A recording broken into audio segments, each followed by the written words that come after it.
Hi, I'm Gareth Green, and in this video we're going to be learning how to build major and minor chords. It's quite an interesting topic in itself because a lot of people make an assumption that if we are dealing with music in a major key, well, all the chords must be major. And if we're dealing with music in a minor key, all the chords must be minor. Actually, that's not quite true because a major key is a mixture of major and minor chords, and it even has one chord that's called diminished. And when you're in a minor key, the plot thickens further because you've got minor chords, you've also got major chords, you've also got diminished chords, and you've also got augmented chords.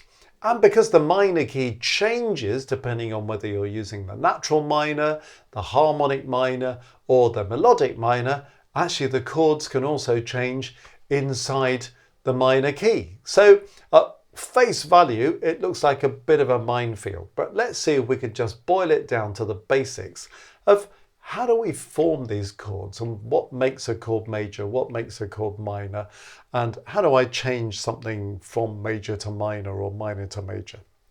So let's get to work on that, and then we'll think about putting that back in the context of major and minor keys. So let me just put a stave up for a moment, and let's just think about how we would construct a major chord that's based on the note C. Okay, so there is C.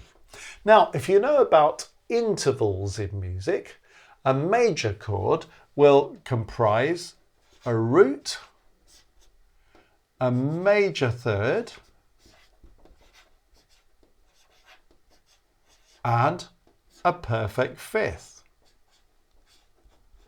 Okay, now that's great if you know about intervals. If you're thinking, I've never heard of a major third or a perfect fifth, what is this guy talking about? Then that's not altogether useful to you. But do not worry because there are other ways of doing this. But first of all, let's talk about this third and fifth thing. All this means is if you count the bottom note of a chord as number 1, can you also find the notes that would be number 3 and number 5? So if C is number 1, C number 1, D number 2, E number 3, F number 4, G number 5. So I've now got what we call a root, the bottom note of the chord, a third and a fifth. Okay, so if you know about intervals, you can then say, is E a major third above C? And is G a perfect fifth above C? And you can check that out and you'll discover, actually, yes, E is a major third above C and G is a perfect fifth above C. So any major chord has a root, a major third, and a perfect fifth. So if you want to put any note down somewhere and you want to find a major chord, that's how you can do it.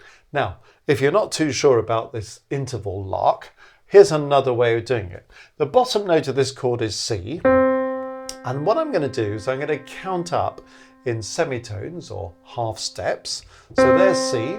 So up one semitone or one half step, C sharp, D is 2, E flat is 3, and then E is 4. So that E is 4 half steps, 4 semitones above C. 1, 2, 3, 4. So in terms of semitones, or if you might know them as half steps,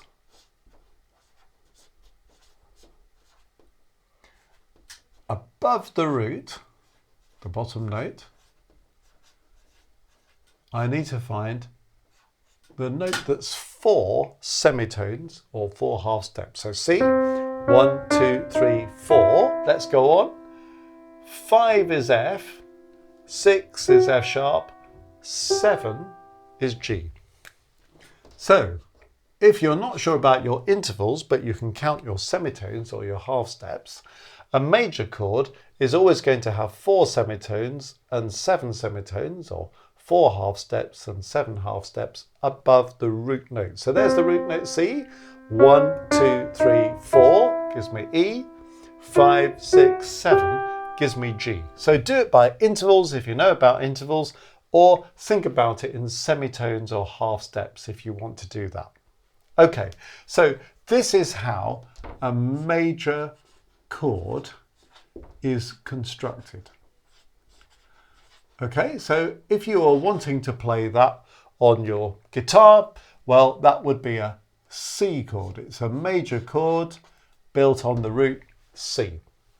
If you wanted to play it on the piano, well, C, E, G gives you the chord. Of course, once you've got that major chord, you may think, well, I don't really want to just have C, E, G in the middle there. I want to have something more interesting. Well, as long as you use the note C, E, G, and you keep C at the bottom of the chord, could be this C, could be the C below, could be the C below that, you can have any arrangement of C, E, G that suits you to work into whatever piece you might be writing.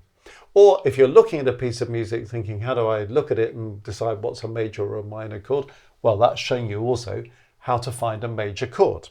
Okay, so let's now see what the difference is between the major chord and the minor chord. So if I come over here for a moment, and we're now going to do a minor chord built on C.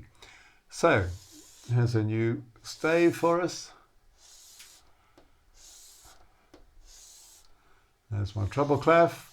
Here's my C again. All right, so this time we're looking for a minor chord. Okay, so what we're going to have, we've got the root, just the same as we had before. We're going to have a minor third instead of a major third.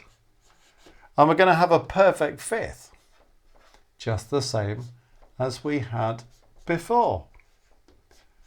Okay, so again, if you know your intervals, this is fine, isn't it? Because you can find a minor third above C and a perfect fifth above C.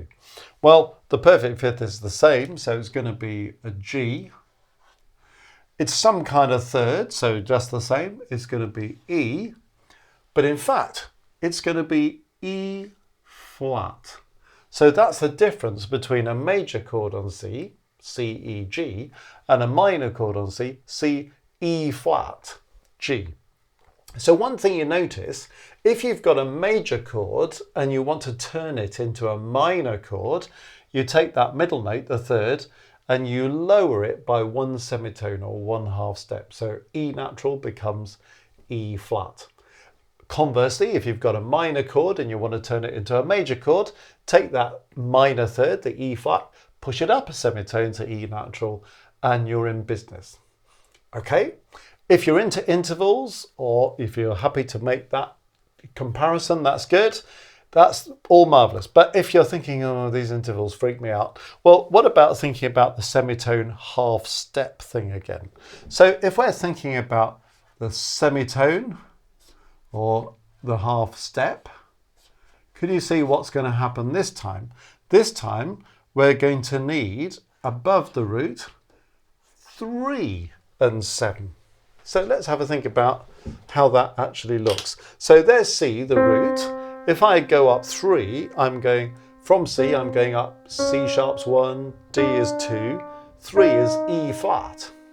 Okay, then 4 is E, 5 is F, 6 is F sharp, 7 is G. So 4 and 7 for a major chord, 3 and 7 for a minor chord. Now, if you're dealing with music in a particular key, say we're in the key of C major, I have a C major scale that goes C, D, E, F, G, A, B, C, and I can make chords on all of those notes simply by having a third and a fifth. So above the first note C, I put E and G, that's the chord we're talking about, C, E, G. Above the second note D, D, F, A. Above the third note E, E, G, B, and so on. I can go up and do all the chords before I come back to that C chord again. But as I said earlier, it's a mixture of things, and you can probably hear that. The first chord is major. The second chord is minor. Third chord's minor. Fourth chord's major. Fifth chord's major. Sixth chord's minor. Seventh chord sounds different. It's what we call a diminished chord. and then we come back to the first chord, which is major. So it's good to hear these differences as well. So when I play the first, the fourth and the fifth chords, they're all major chords. When I play chords on the second, the third and the sixth note, they're all minor chords. So you can sort of hear the difference between the two. As with anything in music, we want to be able to hear things. That's important. But in order to hear them well, it's good to understand a bit of theory that sits behind it so we know what we're doing. So if you were going to play this chord on your guitar, you'd be playing a C minor chord, a minor chord based on C, as opposed to a C major chord based on C over here. Okay, well, I hope that explains how to build major and minor chords and what the difference is between a major and a minor chord. So we've kind of seen the difference and we've heard the difference as well. And if you understand intervals, you can calculate it this way. If you're not sure about intervals, you can do it by semitones or half steps. So I hope that's helpful. If you've enjoyed this video, well, you might want to go and have a look at other resources we have for you on the Music Matters website, www.mmcourses.co.uk. Now, one of the things we've got there is a real A to Z music theory course. It's done at different levels, 1, 2, 3, 4, 5, 6, 7 and 8. And you can go on and have a course in each of those levels, or you can buy bundles with big discounts that enable you to get levels 1 to 5 together, or 1 to 8 together, even if you want to. Lots of other resources on there as well. And while you're looking on the website, have a little click on Maestros on the homepage that will tell you about lots of perks that can be yours if you join up as a Maestro, including discounts on the online courses and the chance to join us for monthly live streams where we talk about music.